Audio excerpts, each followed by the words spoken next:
ములుగు జిల్లాలో tiger tension కొనసాగుతోంది. వెంకటాపురం మండలం బోధాపురం గోదావరి ఇసుకలో సంచరించిన పులి ఛత్తీస్గఢ్ నుంచి వచ్చినట్లుగా ఫారెస్ట్ అధికారులు భావిస్తున్నారు. సుమారు 120 కేజీల బరువు గల 7 ఏళ్ల వయస్సున్న మగ పులి పాదముద్రల్ని ఫారెస్ట్ అధికారులు సేకరించారు.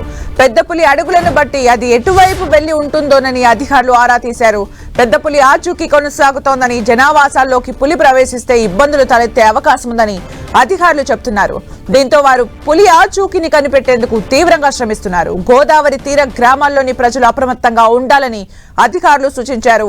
పెద్ద పులికి సంబంధించి ఎక్కడ ఎలాంటి ఆనవాళ్లు కనిపించినా వెంటనే సమాచారం అందించాలని ప్రజల్ని అధికారులు కోరారు. పెద్ద పులి సంచారంతో మన్యంలో గుబులు పట్టుకుంది.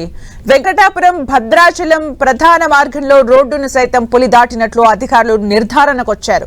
వ్యవసాయ క్షేత్రాల మీదుగా పులి సంచరించిన అడుగులు ఉండటంతో బోధాపురం, ఆలుబాక, కొండాపురం, సూరవీడు ప్రాంతాల్లో మిర్చి, మొక్కజొన్న, పుచ్చ పంటను సాగు చేస్తున్న రైతులు ఆందోళన చెందుతున్నారు.